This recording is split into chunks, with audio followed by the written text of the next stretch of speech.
So, why is Data having a party? Turns out he's a person. All right. Yeah. They left that a bit late, didn't they?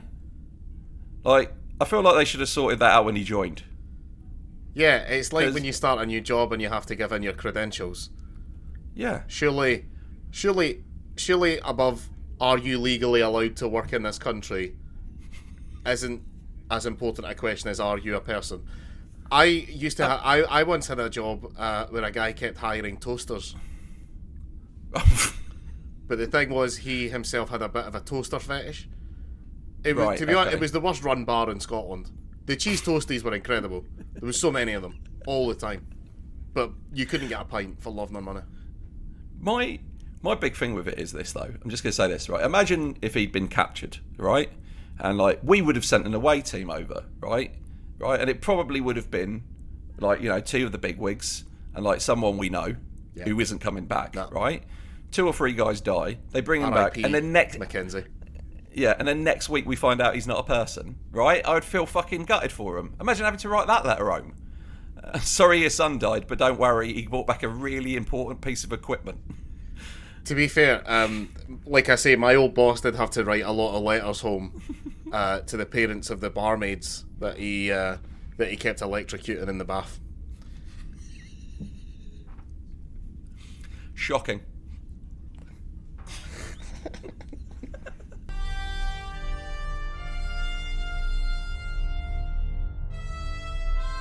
Podcasts. A Frontier.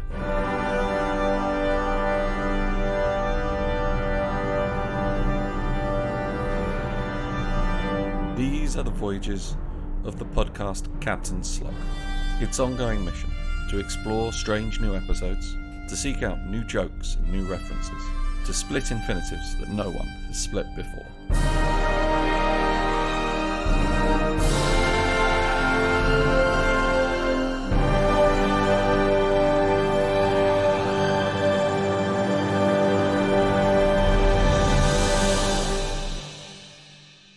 Captain Slug, Stardate 34. These are the continued voyages of me, Eddie Edwards, and my friend and colleague, Mr. Mark O'Neill, as we trek our way through all of Star Trek. This week, it's Measure of a Man. But before we get to that, how you been, Mark? What you been up to? Yeah, fine. Yeah, I'm going on holiday.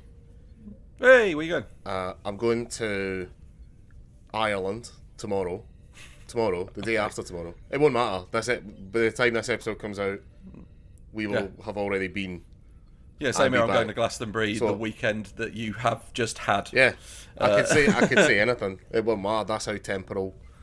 That's like the temporal prime directive, isn't it? Don't mention your holiday because it's already happened. I think the podcast prime directive is don't mention your holiday because then people could rob you while you're away. Yeah, exactly. Well, if they want to rob me, they could actually do it for the week starting now because we're actually away again. We're going to Greece for a second wedding. We've got 2 weddings. Oh right, okay. And that's pretty much it. And then, other than that, not a whole lot, man. I've started playing Cyberpunk 2077. Is it just a game at this point, or is it still a fucking shambles? Oh, it's fine. It works. Okay. Okay. There are some problems with it, but it works. It's fine, I suppose. Nothing really to report on it. But it's not like I was told by everyone in the 7 years leading up to its release, the king of Blowjob Mountain, right? I don't know, man. My main character's quite like I as a raging feminist. Whenever I get the chance to create a character, I always make her a smoking hot chick. I'm with you. Yeah, same here. No, I mean equal opportunities in that. So, maybe I mean at one point she'll probably give someone a blowjob. I have no idea. I technically I will be in charge of of determining whether or not that will happen. And thus far, her actions haven't. I guess they haven't really precluded the chance that she's going to suck someone off. But thus far, the only people that she's really run into are a sheriff that gives her a hard time for being like a nomad outsider. Okay. A mechanic that can't fix a car as well as she does, and her own best friend, a man named Jackie Wells. So thus far, I have not been tempted to suck anyone off, but but you are going to meet Keanu Reeves at some point in the narrative. So, but he's a ghost or something. What? Yeah, so he's like a data ghost. So he's dead, but his data was saved in a mind chip, I think. So he's just and he's in a band as well. He was like a guitarist. So did somebody at Cyberpunk just get Bill and Ted and the Matrix and just shove them at each other? Yeah. What if Neo from the Matrix was Bill? Ted. He was Bill. No. Was he? Fuck. I had a 50-50 shot and I got it wrong. You don't need to learn them individually. They stand next to each other in every scene. They also stand in the order. They're like Ant and Dec. And Dec, yeah. I like Ant and Dec do that. It's nice of them. Yeah. How are you doing? So I went to a wedding this weekend. Oh yeah. I was one of I would say 10 people who were there. It was okay. I can say this because Emma's dad's never going to listen to this podcast. It was Emma's dad's wedding, and he's a weird guy. His entire side of his side of the wedding was Emma, me, and his son. Not his parents, not his close family. I don't know why. And then after we had the wedding, we went to a pub around the corner for a meal. Which, standard wedding fare. It's his third wedding as well. I should point that out. So that's a cheap one. Yeah. And then, for reasons I don't know, but he wanted to go somewhere where the booze was cheap. We went to the Royal British Legion. He's never been in the army. He counts because he does Navy cadets. Right. He doesn't do Navy cadets. He's in charge. He is involved in the running of the Navy cadets program. His entire family, Emma's that side of her family, they're all really into the Navy and stuff. And after I've met them for the first time, I was talking to Emma. I was like, "So what? When did you your granddad serve in the Navy?" And she was just like, "No, none of them have ever been."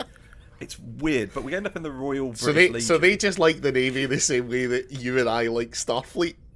Yeah, he's just a fan. He's just a big fan. I don't know if they have conventions. I don't know if. Obviously the difference is you can't just buy a uniform online and dress. Well, you can, but people give you dirty looks. But so we're in the Royal British Legion, and I want to say they've not taken any bunting down since the Jubilee, but I'm 90% certain this is what it looks like all the time. Right? There's a cardboard cutout of the Queen in the corner. Right? And after we've been sat in there for a little while, we've only got a pint in at this point. And then a guy comes up on stage and says the following sentence, which I never thought I'd ever hear at a wedding, Mark, which is, "Obviously today marks the 40th anniversary of the end of the Falklands War." Which, yeah. That's because you haven't heard my best man speech. Well, I will say this as well. His wife's kids were there, and when I say kids, they're about the same age as us. They're 30 in their 30s. Yeah. We were I was chatting to them outside, and the subjects of the royal family came up, and one of them went, "Oh, you don't want to hear my opinion on the royal family." And we were in Southampton, and I'm like, "You might be saying that because you're used to usual Southampton sort of thing, but I'm pretty certain from the way you've said that we've got the same opinion." And then, so we had a lengthy conversation about the benefit of the Republic. And then we got into there, and there was a moment where they were walking past. I was like, "I think we should keep our political opinions to ourselves in it." But yeah, then after saying the obviously, because it's obvious, Mark, everybody knows it's the 40th anniversary of the Falklands. Everyone knows that. Yep. It's all over the news. Couldn't move. Hashtag Falky Jubs or whatever was trending. I don't know. Algie Party. 40. So then, at a wedding, we all had to put our heads down while they said a brief prayer for the war dead. And shortly after that, we left and got some Corona to drink on the train home while me and Emma discussed the issues of being a family member of a malignant narcissist, which is very much the common clay that holds us together as a couple. Yeah, fucking weird weekend. Sounds good though, man. Yeah. How do they know that cardboard cutouts are the right height?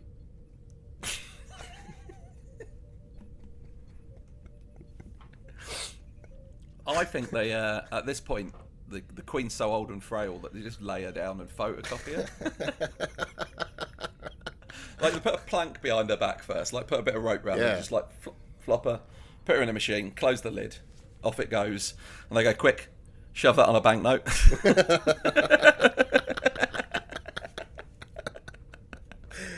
Do you think you could find, because you do occasionally see cardboard cutouts of the Queen, and she's always in like a kind of bright coloured outfit. Do you think you could find enough cardboard cutouts of the Queen to make a pride flag?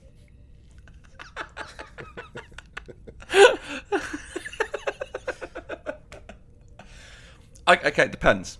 Yeah. Are you going with a traditional pride flag or the updated one that also represents trans people and people of colour? Because I doubt you're going to get the people of colour in. Those shades of black and brown. No, she's never been. If you notice, she's never even been photographed close enough to Meghan that you could do a double cardboard cutout. I don't know, man. You could find out she did wear black to that funeral. Oh yeah, yeah. You could. I'm sure that in the long, in the business of cardboard cutouts of the Queen, there must be some like Prince Philip funeral variants. As special edition, it was penciled by John Romito Jr. But one thing I will say is, like, and I say this as somebody who genuinely thinks that the royal family should be abolished. It is pretty fucking funny that Partygate was going on whilst she was at Prince Philip's funeral, because it's just great to be like, to even the people who should be the most hardcore, ardent Boris Johnson fans, just be like booing him at the Jubilee. Yeah. Fucking hell. Yeah. Anyway, Right. Star Trek. To start with, like me and Mark, after we finished recording last week, had a little chat where Mark said the phrase, "I'm worried we might have hyped this up too much," and I want to just be. I watched it and it's so good. Yeah. It's so good. It's First, it starts strong, Mark. Starts very strong with, we'll put the O'Brien Watch jingle in. O'Brien Watch. Because we get Poker O'Brien turns up straight away. No, it's not going to work. There's no version of that work. Poker O'Brien. Poker Brian. Yeah. Yeah. If you don't know, if we've not made it clear where we've sucked this episode's dick in the past, this is the episode where a courtroom drama takes place to determine whether or not Data counts as a person. And it's Star Trek's courtroom dramas are weirdly some of the best stuff Star Trek does. Yep. Because I'm very much of the belief that really good sci-fi can just be two people in a room talking about a thing, and that's always like it's my favorite thing in Doctor Who. Mm-hmm. Does it really well. But in Star Trek, like, I was watching this episode and Emma was working on a computer and she started to like just turn around every now and then. She was like, "Is this the episode where Patrick Stewart finally proved that he was better than Star Trek and didn't need to be in it and everybody else should up their game?" And I was like, "Well, yeah." Yeah. And then she got to the end and he did the speech and she was just like, "Oh, holy fuck." Yeah. It's not the first Picard speech, but we've actually had so few of them over the last two seasons that it's pretty close. It's in the first half a dozen. Yeah, and it's the first that goes longer than like 2 minutes. Yeah. Oh, it's a full closing statement. It's a statement of intent for the concept of Star Trek. Yeah. It's because, and the thing is, well, there's no. I mean, the best bit is at the end of it when he starts to a cappella sing the Star Trek theme tune. When he's just done this really intense sort of new life and there it sits. Do do do do Do-do-do. And then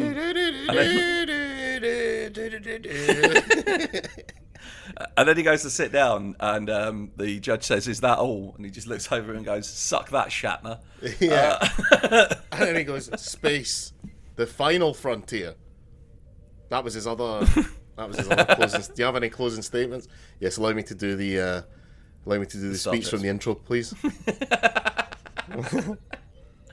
I'm going to say something controversial about that speech. I think the best version is the version on Strange New Worlds. Anson Mount is amazing, genuinely. Yeah. Yeah. Laura and I were talking about this when we watched a couple of episodes the other day. Because she's only ever really seen Next Gen and Strange New Worlds. And the Space, the Final Frontier, like every show with a captain does it, right? Well, yeah. So you don't get it in Voyager, Right. Because it's a different thing. They're not exploring. Yeah. They're not on a, and you don't get it with Deep Space Nine because they don't go anywhere. Yeah. So, but there's been, I don't know. I think there was it wasn't used every episode in Enterprise, but it was like hinted at, and I think it's used in Discovery as well. Yes, because if I recall right, in Enterprise, they make a big deal out of kind of where they come up with like that speech. Like it's a thing that Captain Archer says. Yeah, it's to do with the birth of the Federation. Yeah, and it's like it's a variant of that, I think. But yeah, it's fucking great. Yeah. But no, Anson Mount is we were the reason we were discussing it is we were like, well, surely they must all do it quite differently. Like Shatner really leans into almost the kind of action side of it. Picard, quite subdued, doesn't really emphasize on anything, and then Anson Mount's it's almost kind of wistful. Like it is kind of far away and optimistic and kind of what you want from fucking love it. It's absolutely brilliant. Yeah. But let's not spend too long sucking Strange New Worlds dick. Especially when we're here to talk about the best episode of Next Gen. Yeah. Now, yeah. Again, as I said, this is kind of my first time through with Next Gen. Really, I've seen the odd episode here and there. I've seen the important ones. I've seen the Borg episodes. But this is one I have seen before. I've actually seen this more than once. And I don't know how Star Trek. I don't know how it's going to better it. I can say with full confidence as a man who hasn't seen any more episodes of Star Trek after this that this is the best one. Full stop. Yeah. No. It's astonishing. So the plot is essentially, just to explain it in broad terms, there's a guy called Bruce Maddox, who is a guy who's been studying cybernetics his whole life, and he's studied specifically data quite a lot, and he's reached a point where he's like hit a wall in his research, so he wants to like take data apart, but he's like, I'll back your memories up and I'll put you back together afterwards and you'll be fine. And Data's like, well, based on what you've told me of your research, I don't think I will be fine, and I think this will kill me, therefore I do not offer consent. Yeah. And Maddox is like, well, I've got transfer orders, fuck you. So Data's like, well, then I quit Starfleet, which is fair enough. And then Maddox tries to argue that Data is property, and therefore can't leave Starfleet. Mm-hmm. But I mean, if he's property, he can't join Starfleet, so he belongs to. It's not finders keepers. It's not like Starfleet found him on a. That can't be the rule, right? I mean, that is what happened though. Starfleet just found him on a planet. Yeah. And went ours. And didn't look behind that obvious fake rock wall. No, they didn't have Geordie there to spot the stunt double wall. And I guess they bring him in and they say, like, do you want to go through Starfleet Academy? At what point did that come up? Because obviously they bring this android in and they sit him down, and I assume that when they kind of bring him in, he's almost like a sort of newborn. Like, I don't think I guess he already had the ability to communicate and stuff, but yeah. But then it's like, who does that job? Who's the first person? Like, is that a counsellor's job to be the first person to go in and sit with him, or do you just get some random ensign to go in and fucking hang out with the guy and like figure out what he's about? And at one point he's probably like, Well, I've exhausted all avenues of conversation I can think of, which was how was life on that planet, which is just a big rock, and do your people have secret rock doors? To which Data is like, I have no idea. So that's all the chat going. So then he like, have you heard of Starfleet? Nope. Oh well, let me tell you about what is apparently the only job. Yeah. Maybe Data really wanted to be a chef, but like just nobody ever mentioned it to him that was an option. Oh. So speaking of something being the only job, right? So big major shout out to Melissa Snodgrass, the writer of this episode, and she was an ex-attorney. Oh, which is pretty cool. Awesome. Also, some really fun facts. The reason that this episode came about is because of, once again, the 1988 writers' strike. So they had to go through all the submitted scripts. They found this one and they went, yep, let's do that. That seems pretty good. She has always maintained that even though Data obviously features pretty heavily in this episode, this is not a Data episode. She says this is a Picard episode. Okay, so here's what I wanted to say about that. Yeah. Because I agree with you, this is more a Picard episode, but I think we need to discuss something that I think gets overlooked a lot when discussing this episode. Jonathan Frakes' performance as Riker is phenomenal. Yeah. Because to give you the context, if you listen to this, you haven't seen the episode, the decision is basically, if there isn't going to be a trial, it's a new station, it hasn't been fully staffed yet, so there's one person there who's like in charge of like justice and stuff like that. She's at the JAG office, which means the judge. Yeah, but also they hate each other. Yeah.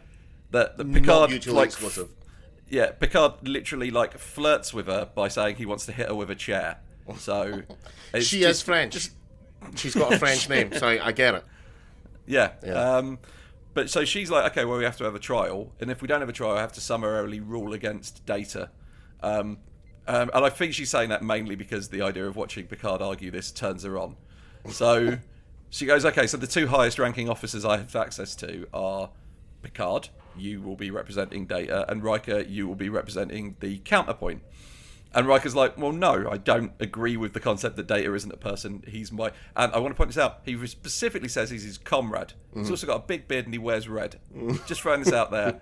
Riker is related to Stalin. But yeah, he's at the point is that she says, well, if we don't have a trial and you don't do this to the best of your ability, then it rules against Data. Yeah. So Riker's best option to make sure that his friend doesn't get killed is to argue as well as he can to have his friend killed and just hope that his boss, who fortunately is the classically trained Shakespearean actor, Captain Jean-Luc Picard, will be able to defeat him in a court of law. Yeah. So there's little moments like throughout, like there's a bit where he like clocks something in, like comes up with his like legal argument, and he like smiles to himself like, oh yeah, job well done, and then immediately he's like, oh he's really upset. And even in the court, when he like has a great flourish of an argument, he then like sits down afterwards and is like, oh, I hate myself. Yeah. Yeah. So there's an extended edition of this episode that adds in a bunch of other scenes. One of which is an extended version of Data's farewell party in 10 Forward, in which Pulaski gives Data advice on where to live after leaving Starfleet, which I can only assume is not on my street. Have you considered the cold darkness of space, Data? Yeah. Anywhere but here would be great. But there's also a scene where Picard, before the trial, Picard is yet again fencing, and I don't think it is the holodeck. I think it's just the fencing room. And Riker comes in and says, I've got you beat. Like I have an unbeatable argument, and it's I kind of take it as you're gonna have to really, really, really pull something out of the fucking bag here, Jean-Luc. Yeah. But because sorry, go on.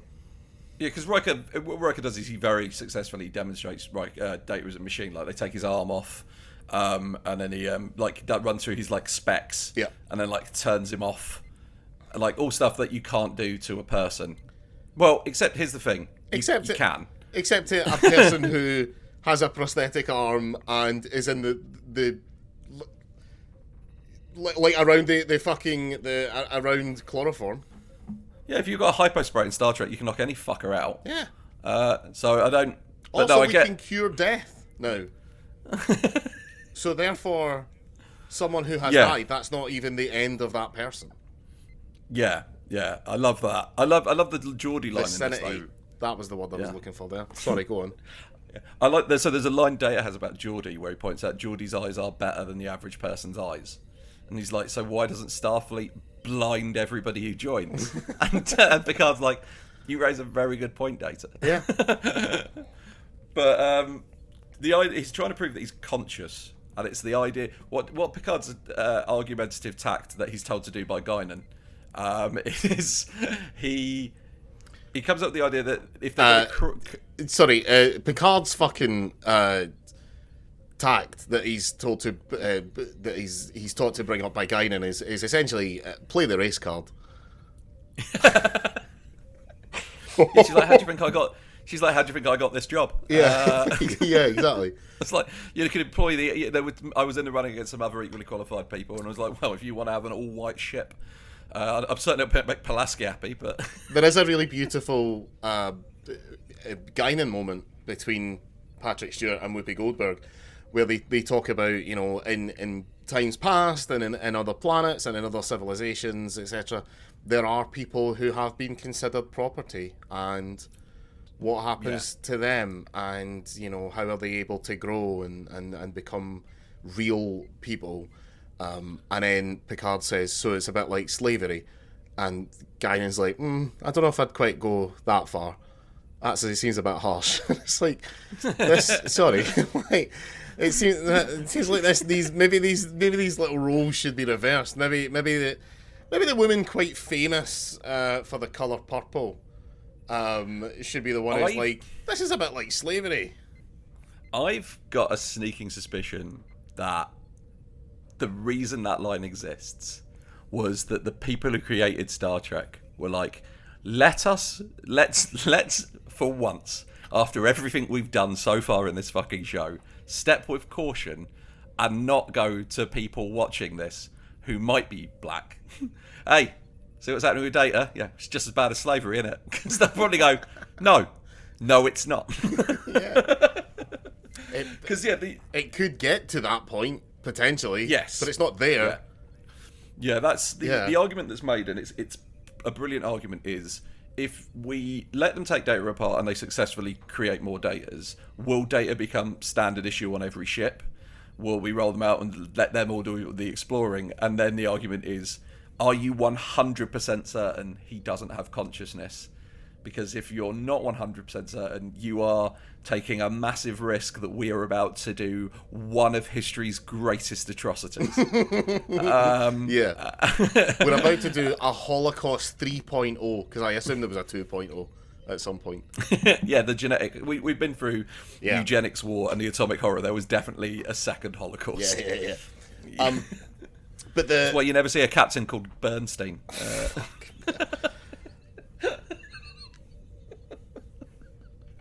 So, something else we forgot to mention earlier. There is a Star Trek. There is an admiral in this. Yes, there is. Very fancy admiral. Very fancy admiral. And when he comes onto the ship, they take the turbo lift up to the bridge, and when the door opens, Riker leans out and shouts, "Admiral on the bridge," which to me, it's either like, but because the thing is, no one stands to attention or anything. So I don't even think that's like a everybody be prepared to be respectful. I think that's a everyone watch out, some crazy's about to come into the room. That's the phrase "Admiral on the bridge" is actually interchangeable with "Yellow alert."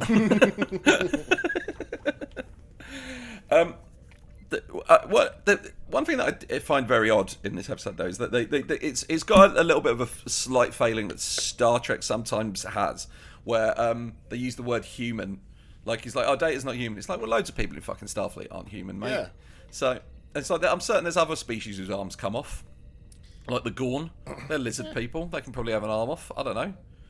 Fucking, the changelings turn up later. They sleep in a bucket. What the fuck?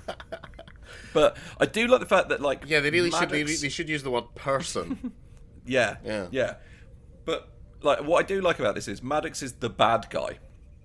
And he plays up to it because he's... But equally, he just doesn't believe Data is a person. Yeah. And whilst I think he's wrong, his view is he's not a person, and not letting me do this is holding back the...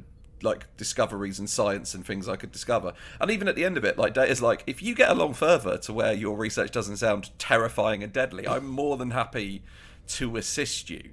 Like, I think Data's very much look, if we ever kill Law, you can have him. You can have his body. That was a bit. Why wasn't Data ever just like, well, sorry for losing the case. I have a brother and he's evil. Cartoonishly so, some would say. But yeah, the thing is, I would make quite detailed notes on this episode, and then I got to the end and I've just written in huge letters, this is the best Picard speech. Yeah, I'm the same. I haven't got... one of my notes is just little Tasha Yar hologram. Oh yes, Data's personal possessions when he's leaving is like a book Picard gave him. Mm-hmm. His collection of... I do like as well when they're like, he's swearing in, mm-hmm. and they're going to like skip over his record, and Picard's like, no.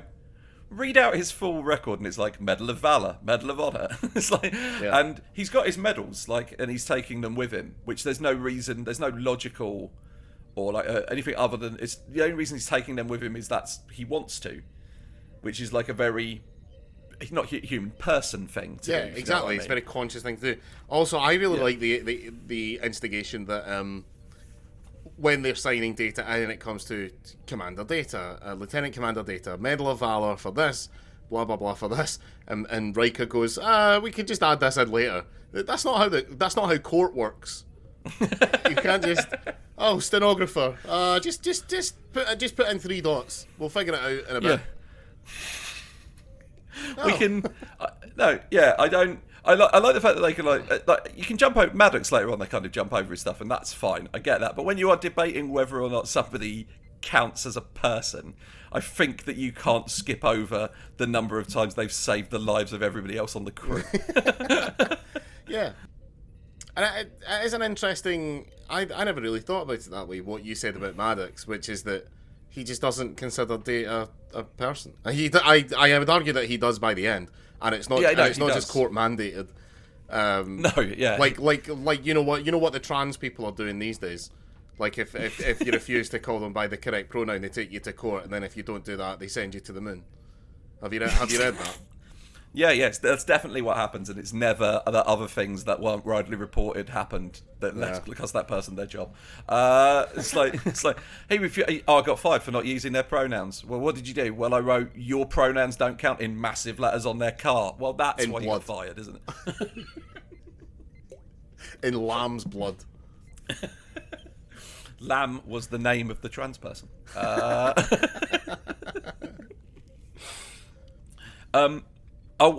got to say as well, there was a moment in this episode where Data did something that brought me such joy.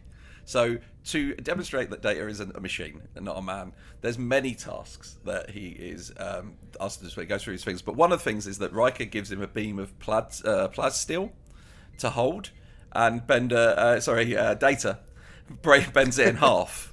Yeah. In an obvious tribute to the fourth overs of robotics, Bender bending Rodriguez. and that's Picard's, like, what a terrible... I hope that isn't the thing that Riker figures out when we see him alone and then gets a little smile on his face. Because what a bullshit argument. Like, even Picard really is like, there's other things that are really strong that are people. So what? Yeah. Vulcans can, like... flow somebody across a fucking room. That doesn't... Being... Superman counts as a person. Homelander doesn't. Here's a fun bit of trivia that I found. In a documentary, In a comment on her blog, writer Melinda, I can't remember now. I haven't written it down properly. I think it was Melinda. Melinda Snodgrass recalls how Gene Roddenberry nearly shot down the story. Quote, as to the issue of law in Gene's vision, he nearly killed the measure of a man because according to Gene, there were no lawyers in the 24th century because if people had criminal intentions, they, quote, had their minds made right. End quote. Melissa, I found that chilling. I also pointed out that you have to have contracts and conflicts of law between different legal systems and probably divorces. So there's no way there would be no lawyers in the future. Yeah. Also, I'm going to point this out. There are like legal courtroom episodes of the original series that apparently Gene forgot. Hold on a minute. The entire plot of Star Trek V, The Undiscovered Country, is that fucking Kirk gets framed and sent to jail. That's... He used to have his mindset right. Fucking hell. Gene was... This was... let's be fair, this was close to the end for Gene. Yeah. So, there was some... He was saying the quiet part out loud. Yeah, exactly. If you're a right-winger and you somehow both watch Star Trek and listen to this podcast... Yeah, this is the terrifying side of socialism you're right to be concerned about. Well played. Speaking of socialism, what a fucking bizarre form of poker they were all playing. It was, and I wrote down, is this socialised poker? So, as far as I can tell, because they were playing Hold'em. Yeah. No, 5-card stud to start with. Right. And then they were playing a variant called Omaha afterwards. So I think it was Dealer's Choice. Is that a real version? So Dealer's Choice is a real thing that you can play where you change round each hand. Yeah. And stuff like that. And Omaha has some, like, you can play high-low Omaha, where you were playing essentially 2 flops, where it's you're looking to get the best and worst possible hand. Oh. And you have a hand of like 6 cards, but you only play 4 of them. There's some very weird... The problem is that, like, so the Texas Hold'em being like standard poker came about because in America they started televising it. Yeah, it was because of movies, wasn't it? That was the one that they started playing on TV. Yeah, so... And it also works really well with the under-table camera, with the glass bit over the top. And this is one of my favourite facts of all time. The man who invented the under-table glass camera, was a Holocaust survivor who survived by getting put into the accounting wing of the camp he was sent to, despite the fact that he'd never done any maths and he was completely bluffing. After he got out and escaped, not only did he invent the under-table camera for televising poker, he also invented, Mark, Transformers. Wow. Surely Transformers were invented in Japan. Well, his role was he was the guy who got the there was a bunch of different toy lines, and he was the one who like brought them together, put them under like a single banner, That's and then rolled out the cartoon. Yeah. I think that's a fact I learned from my mate Alan Bolster. So if that isn't true and you're listening to this, blame him. And Alan is the husband of our one Patreon, but we're going to lose her as well, because I want to say this. I want to say this right now to Joe, if you're listening. They point out in this episode, Joe, that the way Data unwraps presents to make sure that he keeps all the paper together isn't right and isn't human and is weird, and he's completely missed the point of presents. So Joe, stop doing that. Okay, I know you want to like preserve the wrapping paper so you can use it again, but it's weird and no one likes it, and it takes you ages to unwrap a Christmas present, and the rest of us want to get on with things. Sorry, that's right. So we're not allowed to criticise her husband in case she stops paying, but we can fucking lay into her. I've said that to her face multiple times. All right, Joe, you're a cunt. No, I take that back, Joe. I apologise. We've never met. I have no idea. I mean, from what Eddie has told me, you seem nice other than the Christmas present thing. That is bizarre. Yeah. But just do what we do. Just open your presents in isolation. Because I hate presents. I genuinely hate presents. I hate gifts.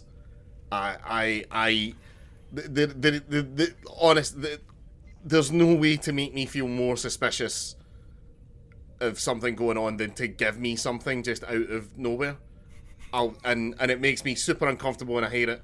Like, no one, except for Laura and probably my brother, and my mum's pretty good at this as well, you will never, ever, ever, ever, ever give me something that's like good enough to make up for how guilty I feel for receiving that thing from you for free. You've been like this ever since you worked security at Troy, though.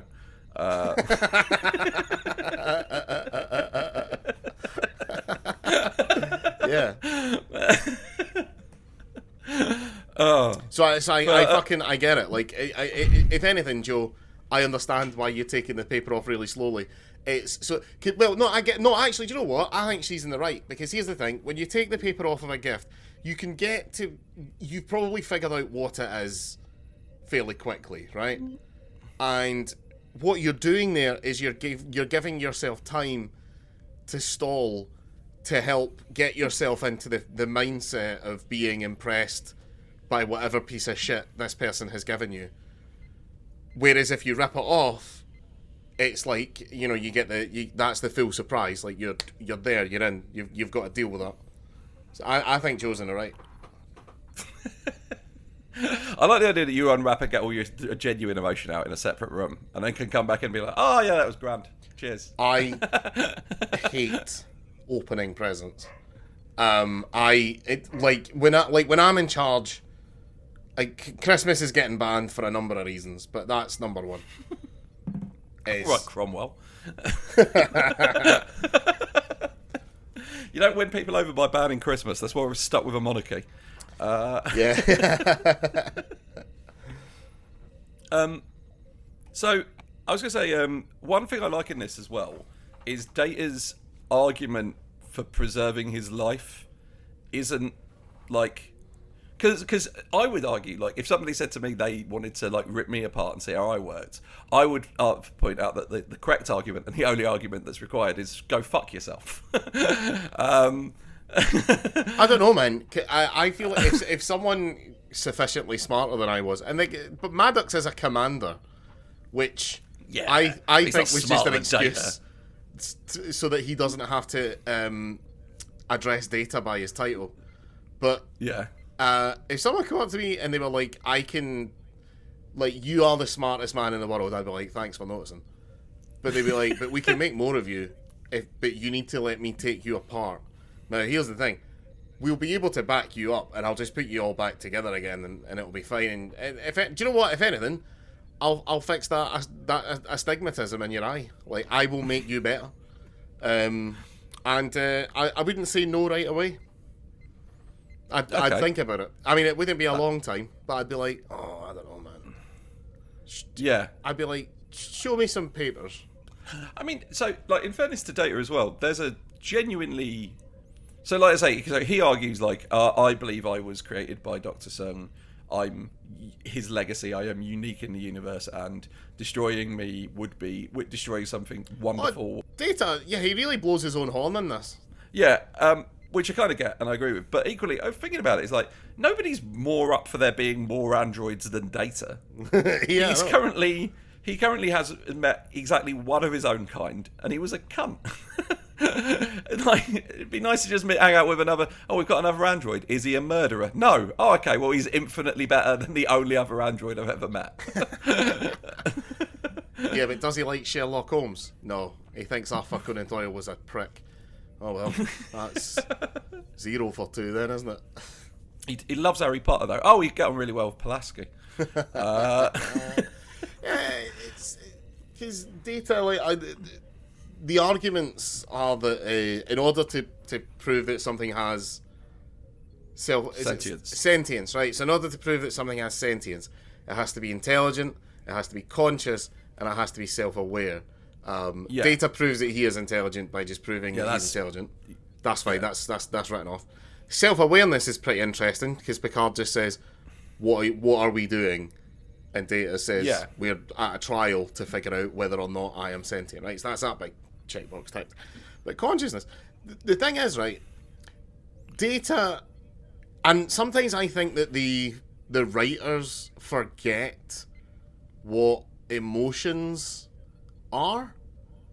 Because Data, like, they're like, oh, he doesn't have emotions, he's an android, and it's like, what? No, but he enjoys things.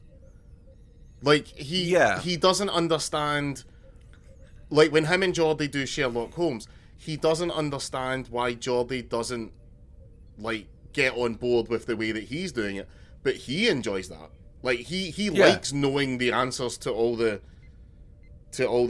mysteries. He gets joy out of having solved the mystery, even if he solves it right away, because he already knows how it ends. Yeah. It's a bit like a lot of people when they play Grand Theft Auto 4, they like to do the missions or maybe do the side things or maybe go and try and get all the collectibles and stuff. Whereas I, just as I've said on this podcast many times, just get a grenade, cook it, and then run into a hospital. Because it gives me it's a nice catharsis, isn't it? Yeah. No, I'm with you. Like, my greatest moment of gaming ever isn't the fact that I have completed any game. It's the fact that I have managed to do a wall of death over the dam in GTA San Andreas, and I've managed to get the hot knife up to the top of the mountain, drive it off the ramp, and land it. Right? That's not the game. Yeah. But I enjoyed it. I might be doing it wrong. But there's a great line in a Terry Pratchett book. So one of the recurring characters in the Discworld books is Death. And Death, as they regularly say, doesn't have emotions. And there's a line about how he ends up with an adopted daughter at one point. And there's a line in the Terry Pratchett which is, obviously Death can't feel pity, but he might think it. And that's like an interesting thing, is like how much of Data's... Like, how much of emotion... Because when you think about it, like, emotion is like, it's a feeling, and it's been established in Star Trek. You can't describe emotions without using other emotions. So if you don't have them, you can't explain them. But there's thought patterns that go with them. Mm-hmm. Like, there's like, you feel angry because thing reminds you of thing, or upsets you because it is an injustice. Like, there's a logical... Like, there's a thought process that follows, at least to your brain, logical steps that lead you to experience an emotion, even if the emotion itself isn't particularly logical. So Data likes, like, I enjoy these books because the character is, in my opinion, somewhat representative of how I experience the world. Therefore, I like that character. Therefore, I like... So, it's how much of, like, what you feel is...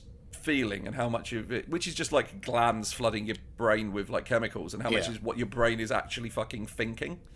Yeah, because I have a thing that one of my kind of sort of worries that I have. Well, not so much worries. Maybe it's a bit of an insecurity, and this is going to sound fucking like first act of a fucking romantic comedy. Is that well, to preface this, I don't believe in the idea of unconditional love. I don't think it's real. I think it's a thing that has essentially been sold to us, as and not by capitalism but by society. But I don't think it's real. I think we get very close to it. I think there are relationships that are essentially that, but I don't believe that any love isn't conditional. I sometimes worry with. I occasionally worry that I and again, sorry, this is going to sound fucking Nicholas Sparks or whatever. I worry that I don't feel love the same way that other people do. Like for. And I don't mean for my fiance. Like I'm fairly sure I love my fiance. That was a fucking weird way to put that. I think we need to cut that out of this episode, because she's definitely no. What I conceive love as being, I have for you, Laura, at its maximum capacity. Right. My worry is that what everyone else has. It's like the thing of the way that I see the colour red is definitely not the way you see the colour red. Is this the same thing?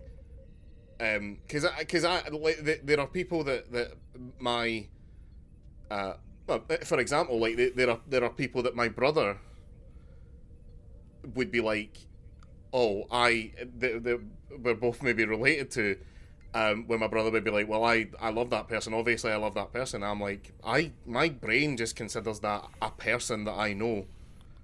Yeah, there's it's like there's nothing. I regard them in the way I would regard like a favorite teacher, maybe not even a favorite teacher.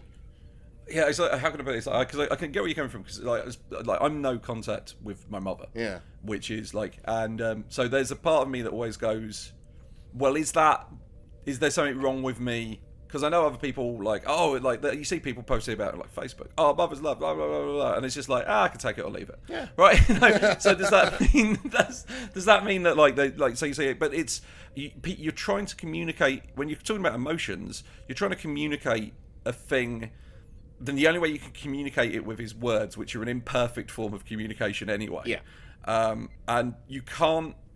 So I have no idea if what I feel is the same as what other people feel. Yeah. Like, and for me, it's like with anger, I can be angry. Like people go, rage doesn't last for long. It's like, no, I've been angry about certain things since I was like 4. Right. and it's just, is that me? And also I've done, this isn't going to be a revelation for anybody listening. I've been through therapy a few times. And I've done like neural linguistic programming, where like you change your thought patterns. It's like when you start thinking this, think this instead. So that then gets into the point of like, my emotions are at least partially controlled by my thoughts. And we know Data has thoughts. So like, to what degree, what component does he? Because it's also like if you didn't have emotions, why would Data give a fuck about like Data? What is it? Yeah, or like he wants to like learn more and like has aspirations, and like the whole episode where he's trying to learn to be funny because it eludes him and it's interesting to him that he can't do it. That's intriguing. If you don't have emotions, then your only real reason for being is survival. So you would just, the same way that like a really kind of lower consciousness animal, so not even like a dog or a cat, we're talking like a fucking centipede, right? Like they don't have emotions. Their thing is just to survive. So they will do what their logical neurons fire as being the thing to do to survive. But Data is essentially invulnerable. So he doesn't need anything to survive. Yeah. He doesn't need anyone else.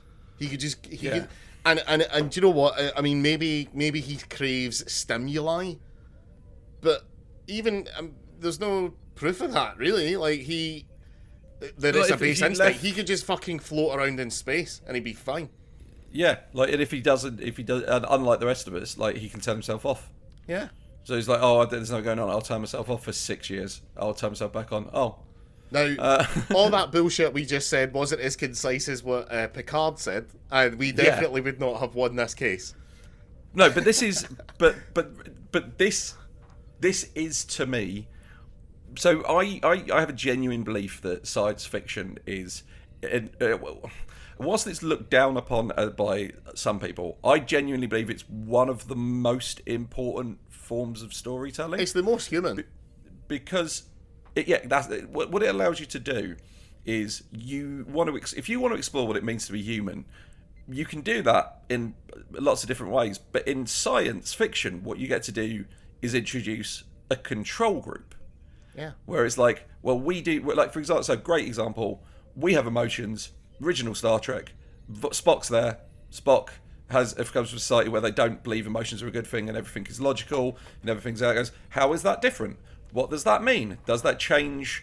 Is it our emotions that make us, or is Spock equally valid without them? And then you get onto like Data as a great character of being like, no, he's like a completely separate entity. He like all of the human experiences, like birth, like death, all that never happens to him. So he's completely separate. He doesn't have a family, anything like that. And then like you also rob him of what we would consider core human experiences, and then get to go, does that count? Is that a person? At what point do you cease to be a person, and what point do you become more? And you can only really do that in science fiction by having these. This is a different idea built from the ground up as best we can. Yeah. And that's what makes it. And that's what makes like Star Trek fucking important. Because it'd be fucking bizarre if this episode was written by Danny L. Steele, wouldn't it?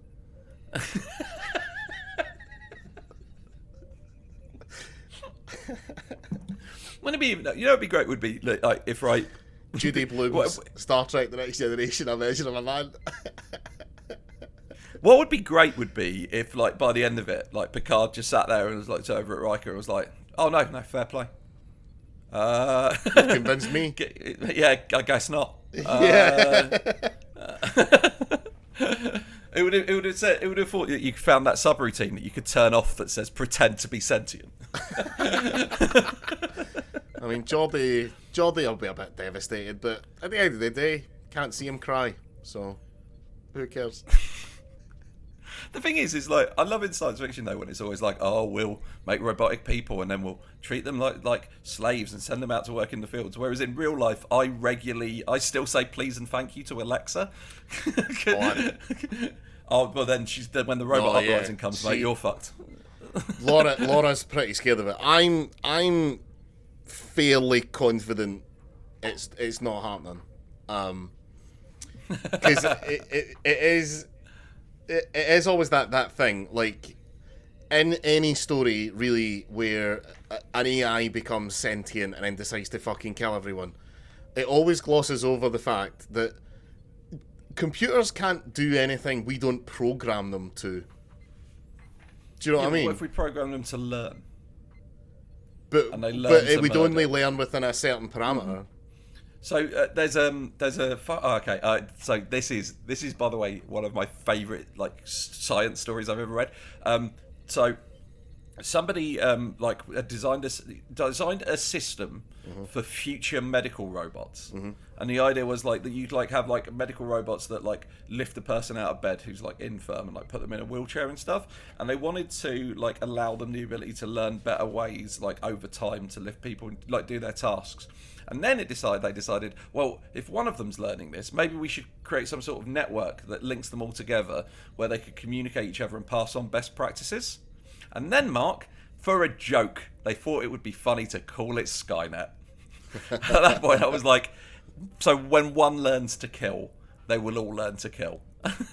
Yeah, but imagine if the future in Terminator had just been Arnold Schwarzenegger's T-800 just in an old folks' home.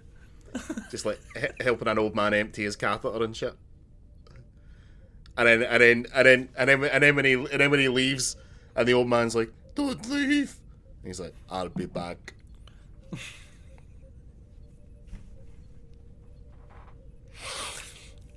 You're proud of yourself for that one, aren't you? A little bit. No, he'll be fine. The only way that we're getting an AI that's going to kill us is when we inevitably find it on a distant planet, lying down on a stone bed. But oh man, this episode's so fucking good. Yeah, it's so good. Like if you don't watch any other Star Trek, this is it. This is just watch this one. It will give you everything that you need. There's no fucking space fighting in it, but that's always very little of what Star Trek is. It's about the big ideas and thoughts and how do we become a more egalitarian society and how do we civil rights and equality for all. This is what Star Trek is for me. Yeah, this is an episode that stands like Star Trek is great and it's a wonderful cultural institution.